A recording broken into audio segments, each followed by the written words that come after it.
les préjugés concernant le handicap invisible, handicap mental, handicap psychique, on va peut-être laisser en arrière-plan, parce qu'il faut laisser en arrière-plan le handicap physique et peut-être aussi le handicap sensoriel, dans la mesure où il va être peut-être perceptible.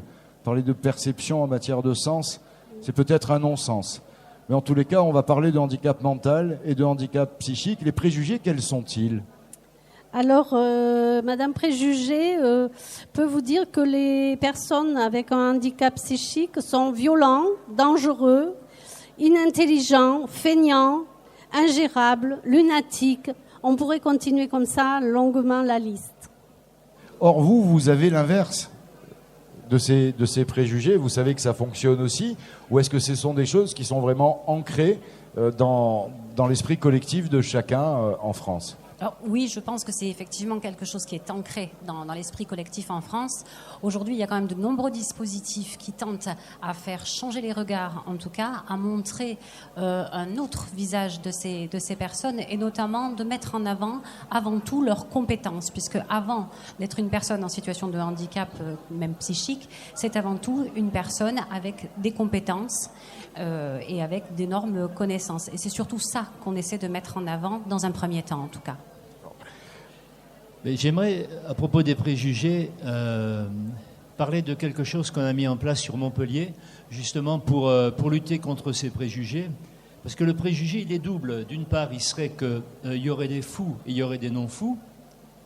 Donc, aussi, s'apercevoir que la folie est quelque chose qui habite chaque humain. C'est même constitutif de la structure de chaque personne, de chaque humain. Et quand on disait la liste qui était énoncée par vous tout à l'heure, on aurait eu cette liste sans pour autant dire que ça correspondait à la maladie mentale. Il y a peut-être des gens qui auraient mis des noms comme ça de personnes très célèbres dans le résultat de cette définition-là. Donc on a mis sur place depuis quelques années sur Montpellier, nous, c'est-à-dire notre association Santé Mentale France, un cycle qui s'appelle Filmer la folie et qui se passe au cinéma Utopia à Montpellier, dans lequel on passe à peu près tous les mois et demi un film qui parle de la folie au sens le plus global du terme, aussi bien sous forme de documentaire que sous forme de film de fiction, pour montrer comment cette folie-là habite chacun d'entre nous. Et puis c'est vrai qu'il y a des gens qui sont davantage quelque part nommés parce qu'ils ont un handicap plus apparent ou bien parce qu'ils sont dans la folie institutionnalisée psychiatriquement. Par exemple, dans 15 jours, on va passer un film des frères Dardenne qui s'appelle Le jeune Ahmed, qui va, par exemple, interroger comment un adolescent peut, à un moment, être gangréné par l'islamisme et par l'intégrisme. Le dernier qu'on a passé, c'était un documentaire qui parlait de l'autisme Asperger. Donc on a trouvé que c'était un outil très très intéressant d'ouvrir comme ça à la population montpelliéraine des films, comment la folie est traitée par des cinéastes, et puis comment à partir de là on peut faire un débat qui montre que la folie finalement elle nous habite tous, non seulement elle nous habite tous, mais elle est constitutive de chacun d'entre nous. Et j'aimerais bien demander à Claire Audrey, qui est directement concernée, si elle est d'accord avec tout ça. C'est vrai qu'à l'heure actuelle, c'est compliqué d'assumer son handicap. C'est tout un chemin, tout un parcours. C'est pas facile, il y a beaucoup de préjugés. Donc c'est pas facile en allant à un entretien, si c'est pas un entretien spécifiquement pour une personne en situation de handicap, de dire qu'on est handicapé ou en situation de handicap. Heureusement, il y a beaucoup de structures qui accompagnent, dont par exemple, moi je suis suivie par l'unité de remobilisation. Et on travaille beaucoup là-dessus, on fait un travail sur nous-mêmes pour justement être dans l'acceptation et pouvoir réaliser nos projets comme tout le monde en fait. Alors justement, par rapport à votre expérience avec ces structures, c'est simple, il suffit de taper à la porte, elle s'ouvre et toute la bienveillance permet l'illumination. C'est ça en fait, il suffit juste d'y aller.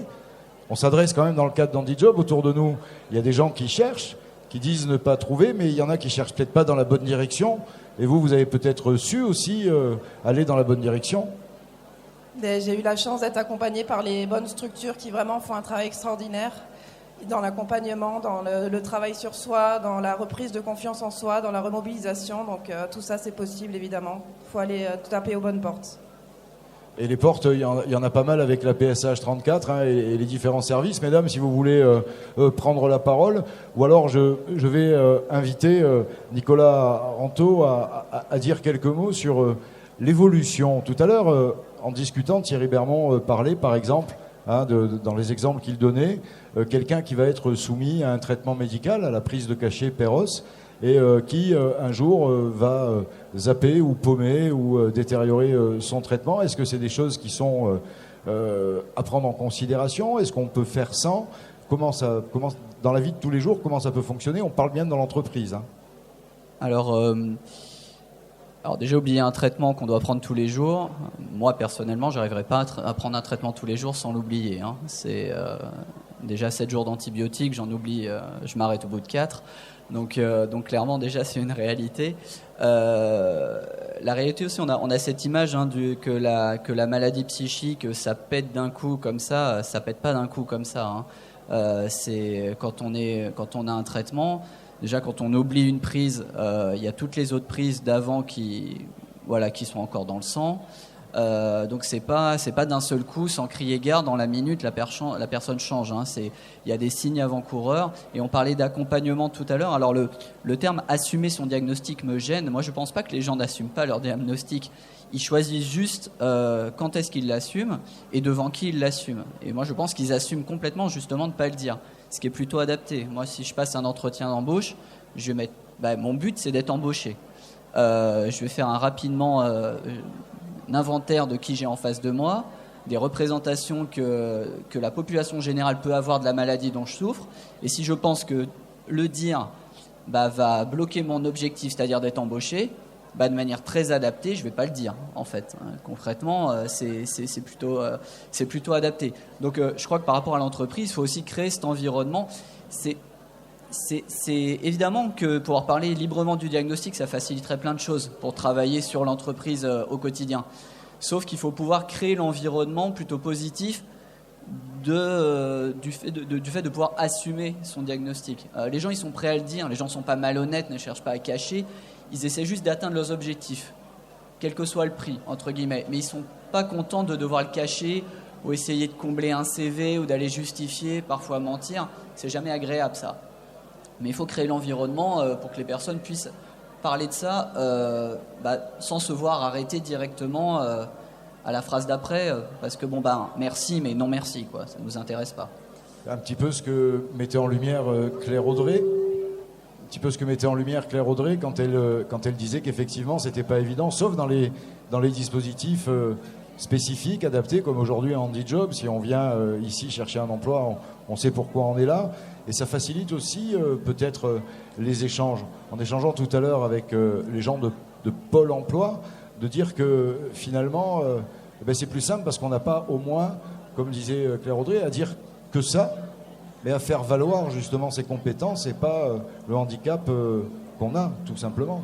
C'est ce que vous disiez, Claire Audrey, c'était grâce à l'accompagnement, mais aussi de savoir aller, cette liberté de pouvoir le faire. Oui, tout à fait. Après, quand on est stabilisé, on peut s'assumer et puis mettre en avant ses compétences, je dirais comme quelqu'un de normal. On est avant tout une personne, en fait, avant d'être un handicap. Donc, cette personne qu'il faut faire montrer... on peut être agréable, on peut être sympa aussi, on peut avoir plein de compétences, plein de choses à apporter, donc c'est dommage de ne pas le partager avec les autres. Voilà, vous dites le mot, compétences. Mélanie Frisé, c'est ce que vous mettez en lumière, voilà, allez-y. Non, ce que je voulais dire, c'est qu'il y a aussi une grande méconnaissance du handicap psychique et que souvent on le confond notamment avec le handicap mental. Et du coup, ce que vous disiez tout à l'heure, c'est que c'était important d'être accompagné. Et donc les dispositifs existants sont précieux en ce sens puisqu'ils peuvent servir à un moment donné de médiation entre la personne et l'employeur potentiel. Et donc une fois qu'on passe une fois qu'on met les choses un petit peu à plat, on peut se centrer sur les compétences de la personne, les qualités, les souhaits, les désirs, les attentes. Et là-dessus, on est enfin sur de vrais questionnements relatifs à l'emploi. Voilà, d'où l'importance de l'accompagnement. Magali Bonnier, on va vous proposer de réagir. J'entends depuis tout à l'heure les termes d'accepter le handicap, de l'assumer le handicap. Au même titre que monsieur soulevait que la personne n'ose pas le dire, je crois qu'on pourrait peut-être induire la notion d'accueil. C'est-à-dire on accueille un handicap en fait, on ne l'accepte pas, c'est inacceptable. Mais comment on fait pour vivre bien avec? Donc on peut parler de notion d'accueil et on pourrait peut-être imaginer aussi que les entreprises soient des entreprises accueillantes. Je vais revenir sur la notion d'accompagnement. L'une des ambitions et des missions de l'emploi accompagné, entre autres, est également d'accompagner les entreprises, pas seulement le salarié en devenir. C'est-à-dire qu'il y a une véritable tripartite entre le futur salarié, l'emploi accompagné, donc les référents emploi accompagnés, et l'entreprise. On a aussi cette ambition-là d'aller sensibiliser les entreprises à ce qu'elles deviennent accueillantes. Thierry Bermond, c'est ce que j'allais dire, c'est pas une sensibilisation de fait, ça? Oui, alors la problématique, c'est que quand on parle de handicap, que ce soit mental, psychique ou autre, ou quand on parle d'entreprise, on est dans une grande diversité.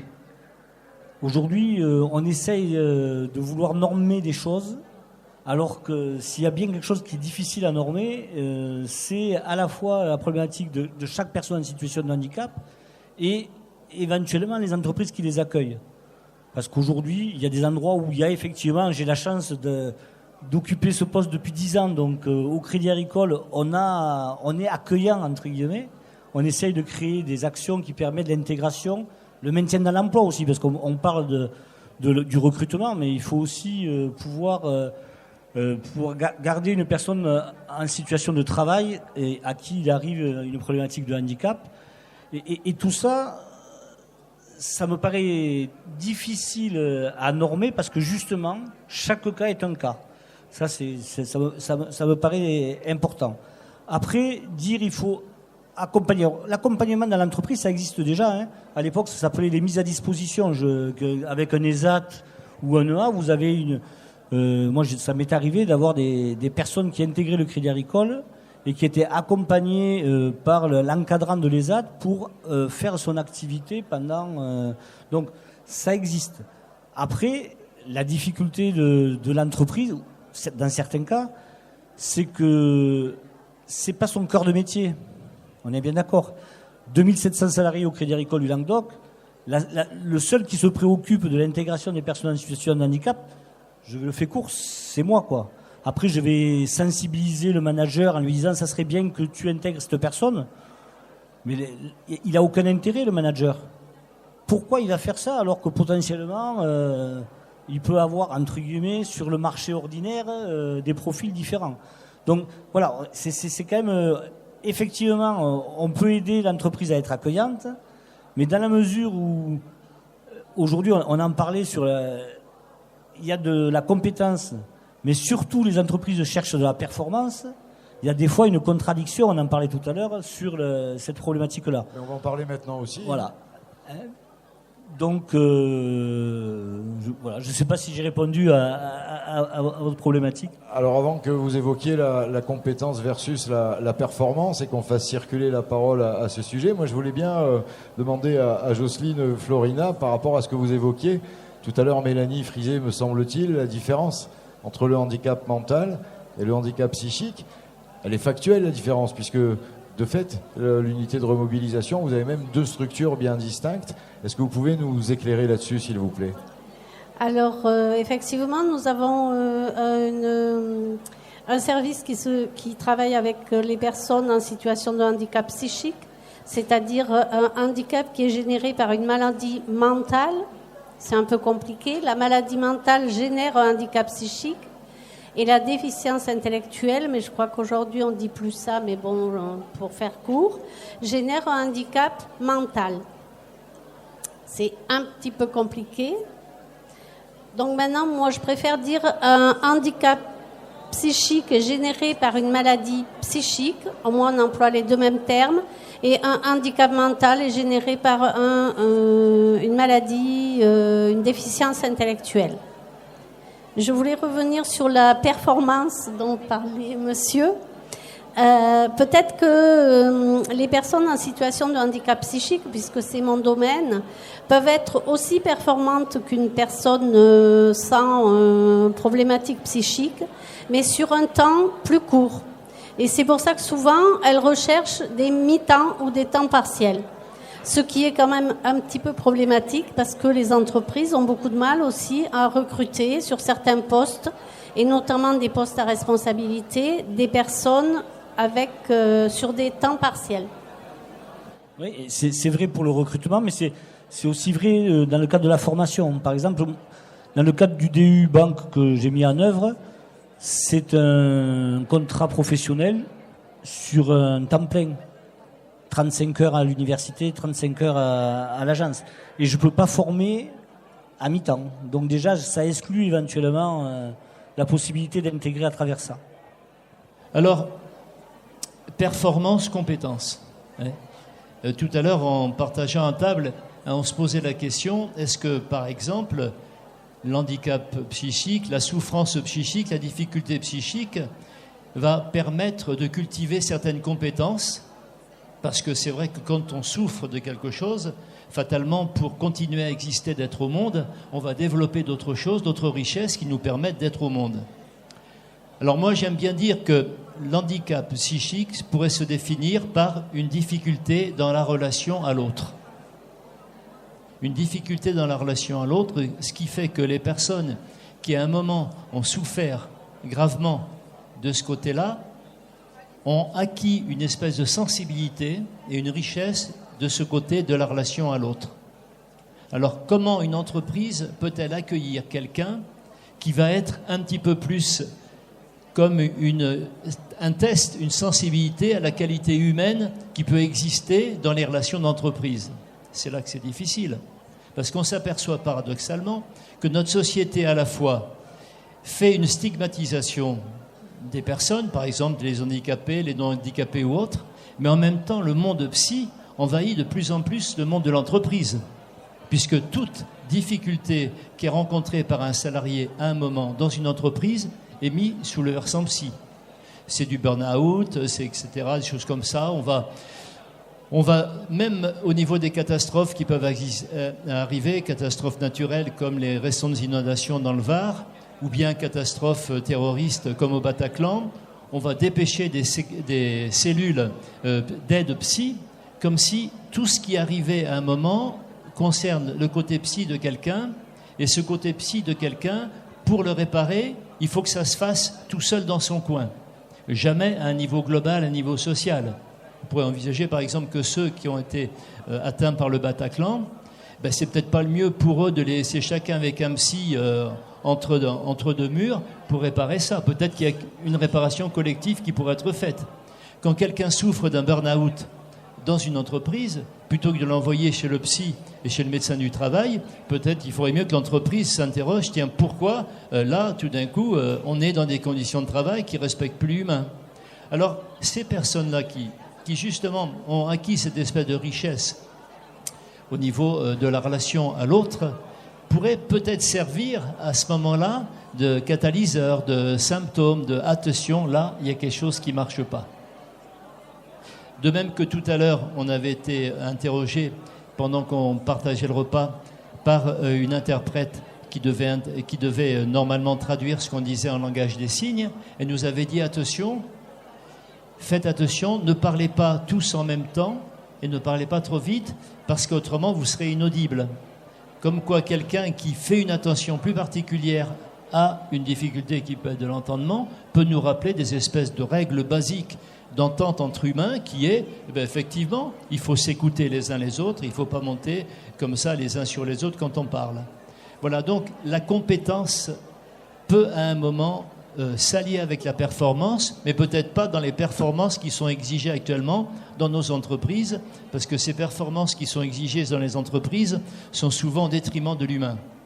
Une performance, oui, qui serait basée sur le développement des capacités humaines de chacun, oui, à ce moment-là, la personne qui souffre psychiquement peut apporter une compétence particulière là-dedans. Nicolas Rintaud, vous avez le micro par hasard. Je croyais que Magali Bonnier voulait réagir, mais c'était une réaction interne Ouais, elle ne veut pas partager.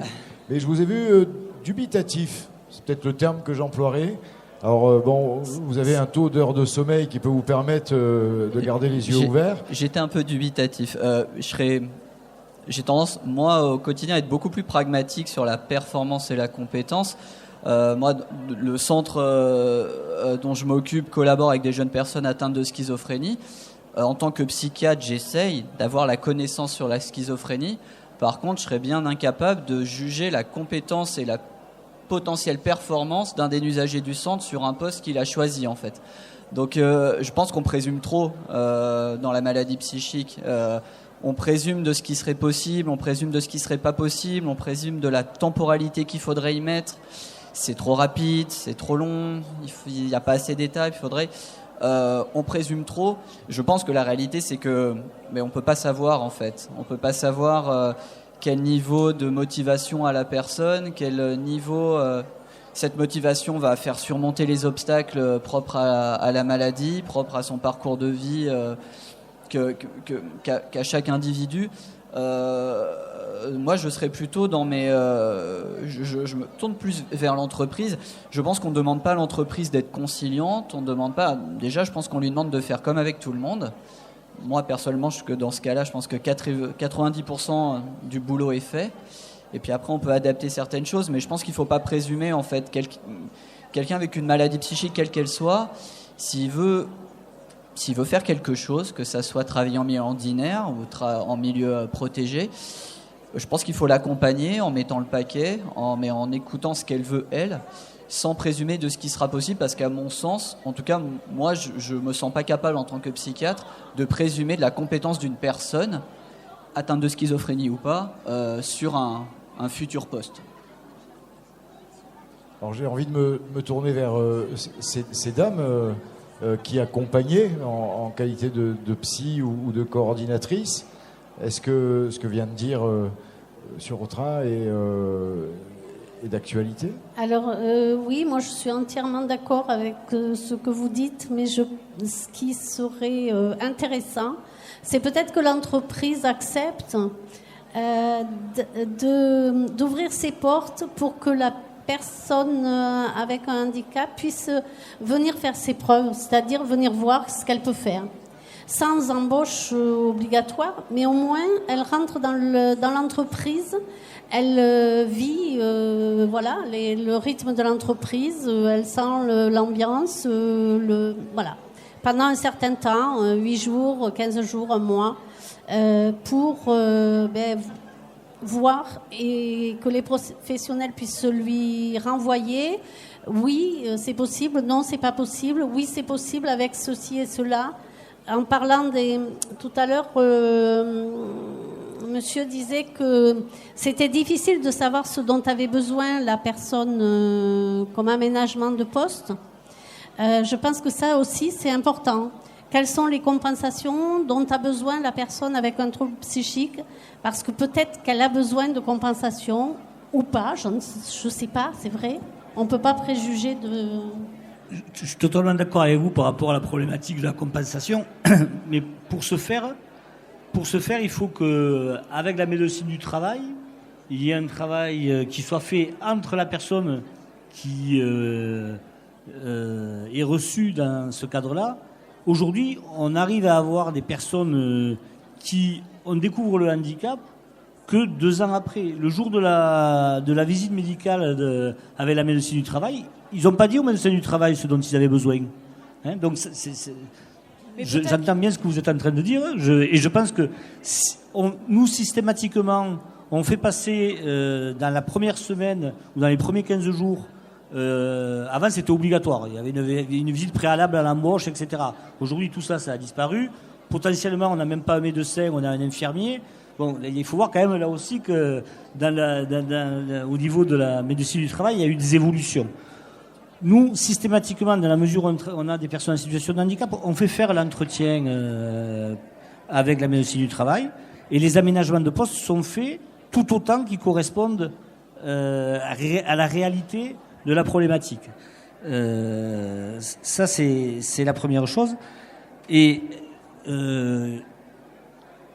la plus grosse difficulté pour nous aujourd'hui en entreprise, c'est qu'on n'est pas censé savoir. Alors moi j'ai des très beaux résultats. Hein. Je dois avoir fait une centaine de recrutements depuis 7 ou 8 ans. J'ai au moins 3 ou 4 personnes qui ont intégré l'entreprise et qui évoluent très correctement dans l'entreprise. Je sais qu'ils ont une reconnaissance travailleur handicapé. Je ne sais pas de quoi ils souffrent. Et je trouve ça très bien parce que ça veut dire que et eux et l'entreprise a su s'adapter à la problématique. Si naturellement, je reviens sur cette problématique d'acceptation, mais des deux côtés, hein, on pouvait dire voilà, vous ne me le demandez pas, mais moi je vais vous dire ma problématique et voici ce dont j'ai besoin. Ça serait encore une fois la meilleure des choses pour l'intégration. L'entreprise, dans la mesure où elle a une volonté de faire une politique liée au handicap, elle va utiliser tous les moyens à sa disposition pour le faire. Notre objectif, c'est d'intégrer les personnes. Quand vous formez pendant 1 an une personne en situation de handicap au métier de la banque, c'est pas pour le déposer au bord de la route au bout d'1 an. Ça n'a aucun intérêt. Donc nous, notre objectif, si on a des moyens, de sécuriser l'intégration à travers des stages dans un premier temps, plutôt que d'arriver à une erreur d'orientation, c'est effectivement, on va l'utiliser. Je ne pense pas qu'il y ait une volonté de l'entreprise de ne pas faire. Hein. Après, toutes les entreprises ne sont pas dans les mêmes logiques d'intégration parce que ce n'est pas les mêmes problématiques. On le voit avec la dernière loi. Aujourd'hui, on n'avait que les entreprises de plus de 50 salariés qui avaient une obligation pour l'emploi, qui avaient un correspondant handicap. Aujourd'hui, on est en train de l'ouvrir. Pas les pénalités, mais au moins d'avoir un correspondant handicap dans les entreprises. Voilà, il y a une volonté. On parle difficilement, c'est ce que je disais tout à l'heure. Chaque entreprise est presque une entreprise particulière, a une culture particulière, et les personnes en situation de handicap aussi. Donc faire et normer tout ça, c'est compliqué. Dernière information, quelque chose que je voudrais dire. On parlait tout à l'heure de l'intérêt d'avoir éventuellement des personnes différentes dans l'entreprise, parce que ça peut être des curseurs, des veilles, de veille, etc. Moi, ce que je suis sûr pour le vivre régulièrement, c'est que quand vous intégrez une personne en situation de handicap dans une équipe et que ça marche et que la personne est efficiente, c'est que un résultat positif pour l'ensemble du groupe. C'est que ça entraîne quelque chose de très positif pour toute l'équipe. Et ça, c'est important. Par contre, quand vous avez une personne en situation de handicap qui utilise, alors je vais le dire, ça va peut-être faire réagir, mais qui utilise son handicap pour se cacher derrière et pas arriver à se dépasser, à faire ce qu'il faut, ça casse un petit peu la mécanique. Et dans l'entreprise, tous les jours, on vous dit « Ah, mais tu te souviens de celui-là ? On se souvient que de celui qui n'a pas marché, on ne se souvient pas de celui qui a réussi. » Voilà, c'est un peu la difficulté que je rencontre au quotidien avec les managers. « Ah oui, mais tu te souviens de la difficulté qu'on a eue. Donc, je ne veux pas prendre de risques. » Et toutes les personnes qu'on a intégrées, on ne s'en souvient plus. Alors, je passerai volontiers le micro à Magali Bonnier. Vous êtes au contact des entreprises avec votre activité, avec votre mission. Est-ce que l'entreprise inclusive, pour employer un terme bien à la mode, merci Charles Gardou, elle est d'actualité ? Est-ce que l'entreprise inclusive est d'actualité ? Je vous dirais qu'il y a encore du boulot quand même. Hein. Voilà. On sent qu'il y a une sensibilité maintenant quand même à cette cause-là. J'ai envie de la ramener à quelque chose de plus global, de plus commun. On voit depuis quelque temps une pensée qui est la qualité de vie au travail, en fait. C'est sympa de ne pas avoir dit la QVT. Ça s'appelle la QVT. Eh bien oui, non, mais vous avez dit la qualité de vie au travail. Oui. Voilà, Forum TV apprécie, et les gens qui ne sont pas érudits. Voilà. Ça aussi, c'est un terme surprenant, mais...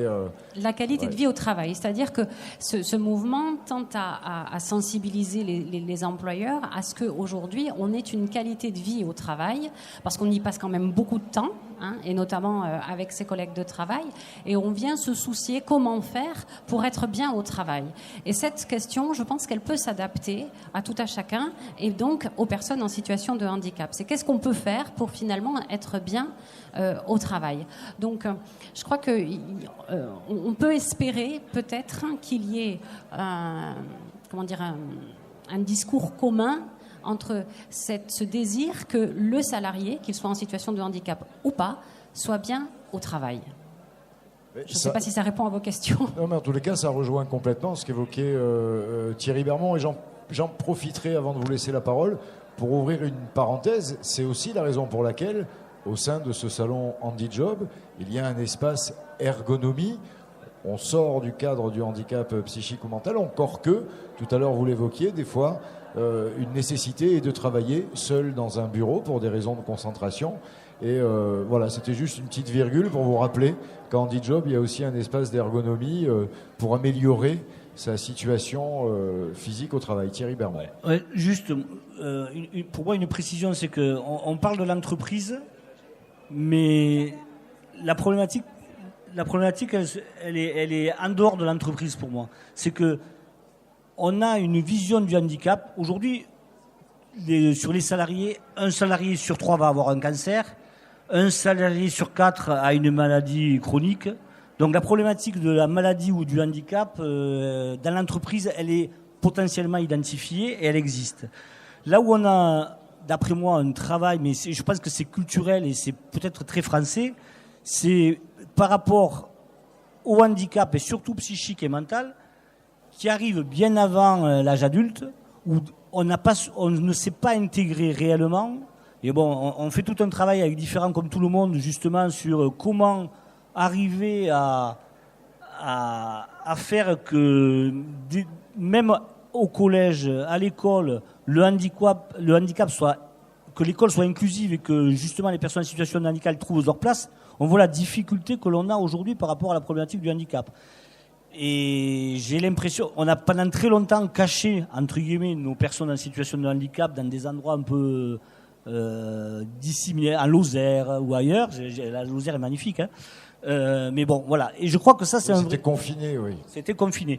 Aujourd'hui, tout ce qui est accident de vie, aujourd'hui, c'est globalement intégré. On parle de qualité de vie au travail et on essaye un maximum le maintien dans l'emploi des personnes qui sont formées, qui sont compétents. L'entreprise n'a pas envie du tout de les perdre, hein. Donc, je pense que la problématique, elle est bien en amont en termes d'intégration, d'éducation, d'inclusion.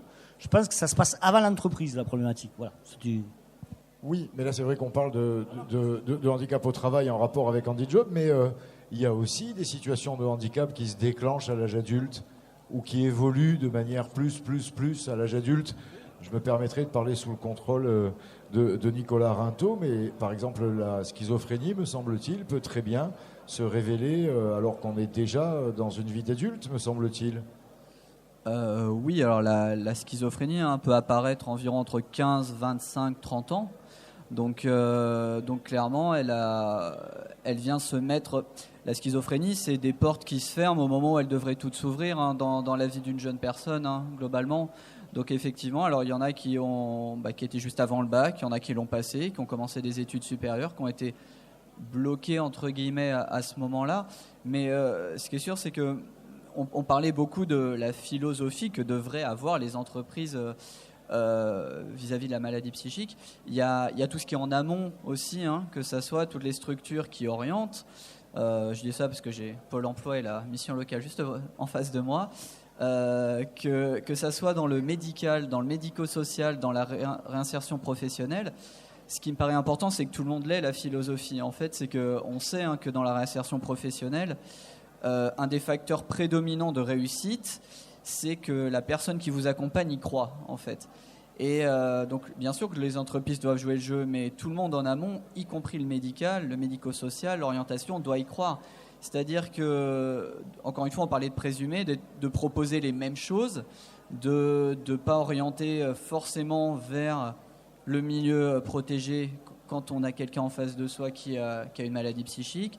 C'est de croire en ce que veut la personne, en fait. Et je pense que la philosophie, elle doit être à tous les niveaux, y compris, et surtout, je parlerai de ce qui me concerne, sur le monde médical, où c'est pas aussi simple, encore comme modèle, d'acter que, en face de nous, on a des personnes qui ont le droit de choisir leur parcours de vie et pour lequel on n'a pas franchement à donner notre avis en fait. On donne suffisamment notre avis pour les soins. Et donc vraiment, je pense que la mentalité et la philosophie, elle a évolué à toutes les sphères en fait, parce que sinon on n'arrive déjà jamais à l'entreprise si on a été freiné avant. Alors, en entendant un petit peu ce qui se passe là, je suis d'un certain côté très optimiste, parce que je m'aperçois que les questions qu'on se pose actuellement, pour les gens de ma génération, c'était celles qu'on se posait dans les années 60 pour savoir si un malade mental, quand il était à l'hôpital, on pouvait le sortir de sa chambre, le sortir de l'hôpital. C'est-à-dire qu'à cette époque-là, il y avait déjà ces préjugés. Quand on rentrait à l'hôpital psychiatrique, on n'était plus libre, on n'était plus responsable, on ne pouvait plus en sortir. Maintenant, ce travail, on pourrait presque dire qu'il est fait. Là où je suis moins optimiste, même quelquefois pessimiste, c'est justement pour voir comment le soin actuellement est devenu en France. Est-ce que le soin psychiatrique, entre autres, prépare vraiment à ce que les personnes, une fois qu'elles ont terminé leurs soins, puissent rentrer, en quelque sorte, retrouver une place de citoyen, dire avoir accès à un appartement, à une vie sentimentale, et puis à une profession. Malheureusement, on est obligé de dire que c'est souvent l'inverse, puisque de plus en plus, chacun sait que les temps d'hospitalisation sont de plus en plus courts. C'est-à-dire que la durée moyenne des séjours actuellement à l'hôpital, c'est 15 jours, 3 semaines. En 15 jours et 3 semaines, qu'est-ce qu'on peut faire? Sinon, mettre des médicaments pour enlever les symptômes. Mais ce n'est pas parce que les symptômes ne sont plus là que la souffrance, elle n'est pas dessous. Et puis ces médicaments, je crois que vous l'abordez tout à l'heure, c'est aussi une lourde charge, ça.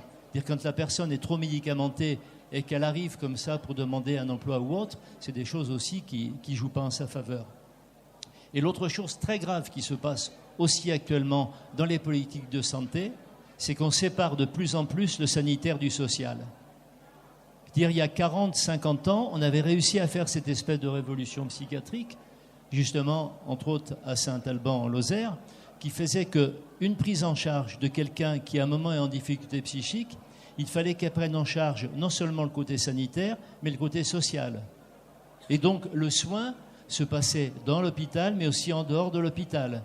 Et faire aussi que, dans l'hôpital, la personne pouvait retrouver des places où elle était libre, elle était responsable, plein de choses comme ça. Actuellement, on est dans le découpage inverse. Tout ce qui est social doit sortir de l'hôpital. Si tout d'un coup, un hôpital veut mettre en place une association qui va permettre, par exemple, à ses patients de s'occuper d'un jardin dehors ou autre, maintenant, c'est plus possible. Donc ce découpage, la santé d'un côté, le social de l'autre, est très, très nuisible, effectivement, actuellement, par rapport aux chances qu'on pourrait avoir de quelque chose qui se débloque vraiment dans un nouveau regard de la société, puisque même déjà les politiques de santé n'ont pas ce regard-là. Sans parler, bien entendu, des thérapies qui sont mises en place dans le soin psychiatrique, qui sont des thérapies de plus en plus qui sont du côté cognitif et comportemental, et de moins en moins des thérapies qui travaillent vraiment la question de la relation de l'autre et de soi à soi. Avant de laisser la parole, qui sera la conclusion, à Claire Audrey, Magali Bonnier, vous vouliez réagir? Oui, moi je voudrais juste rebondir une dernière fois sur ce que vous évoquiez du souvenir de la mauvaise expérience avec la personne en situation de handicap. L'interprétation de cette mauvaise expérience, elle a un danger, c'est celui de catégoriser. C'est de se dire, il a une mauvaise expérience, c'est dû à sa maladie, donc tous ceux qui sont comme ça va se passer comme ça. Et ça, c'est le danger. Et je pense qu'il faut vraiment avoir en tête qu'il y a autant de handicaps qu'il y a d'individus. Parce que si on garde ce même raisonnement, alors chaque expérience malheureuse avec un salarié ordinaire qui entraînerait donc une non-embauche d'une personne ordinaire, on verrait le taux de chômage grimper plein pot. Voilà. Alors Claire Audrey, vous êtes directement concernée par tout ce que vous venez d'entendre. Vous êtes peut-être même la personne la plus concernée par ce que vous venez d'entendre. Et c'est ainsi qu'on va vous laisser nous dire quelques mots. Le temps que vous voulez, c'est à vous. Mais je pense qu'effectivement, ce qu'on a dit, c'est qu'il y a pas mal de préjugés. Mais ces préjugés, on peut les dépasser. Donc bien sûr, en étant en situation de handicap, et on peut montrer qu'on peut faire comme les autres, d'ailleurs on peut faire même mieux.